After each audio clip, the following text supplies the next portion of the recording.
नेपाल में 15 जनवरी को यति एयरलाइंस का प्लेन क्रैश हो गया था। इस हादसे में 70 लोगों की मौत हो गई थी, जबकि 2 लोग अभी भी लापता हैं। इसे नेपाल की सबसे बुरी हवाई दुर्घटनाओं में से एक माना जा रहा है। लेकिन इस घटना ने नेपाल में रेस्क्यू संसाधनों की भारी कमी के साथ ही देश में आपातकालीन स्थिति से निपटने की तैयारियों में कमी को भी सबके सामने लाकर रख दिया है।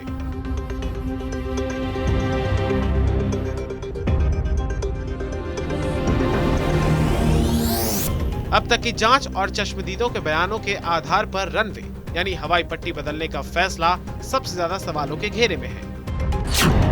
अधिकारियों के अनुसार विमान को लैंडिंग की इजाजत रनवे 30 पर दे दी गई थी, लेकिन अचानक पायलट ने रनवे बदलने का फैसला किया और लैंडिंग के लिए रनवे 12 की तरफ जाने के लिए विमान का रुख कर दिया।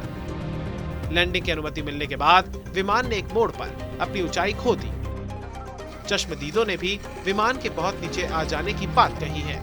वहीं नेपाल विमान हादसे के सामने आए वीडियो भी इसी तरफ इशारा कर रहे हैं।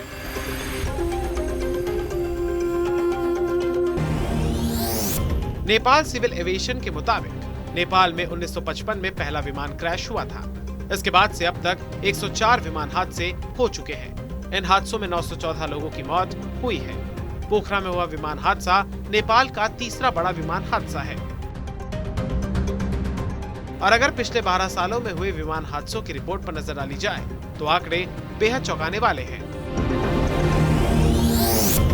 पिछले 12 सालों में 8 बड़े विमान हादसे नेपाल में हो चुके हैं। 2010 में अग्नि एयर फ्लाइट 101 क्रैश, 2010 में ही तारा एयर ट्विन ओटर क्रैश, 2011 में बुद्ध एयर फ्लाइट 103 क्रैश, 2012 में अग्नि एयर डोनियर 228 क्रैश, 2012 में ही सीता एयर फ्लाइट 601 क्रैश, 2016 में तारा एयर फ्लाइट 193 क्रैश, 2018 में US Bangla airlines flight 211 crash, 29 मई 2022 को तारा एयरलाइंस का विमान क्रैश हुआ था।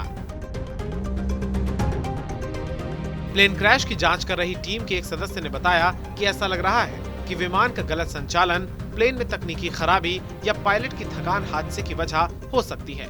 हालांकि उन्होंने कहा कि विमान हादसे की वजह जांच पूरी होने के बाद ही सामने आएगी। रिपोर्ट में कहा गया है कि पायलट की थकान समेत विमान हादसे की कई वजह हो सकती हैं। तकनीकी खराबी, प्रक्रियाओं का पालन न करना जैसे तमाम कई कारण भी हो सकते हैं। हालांकि जांच के बाद ही स्थिति स्पष्ट होगी।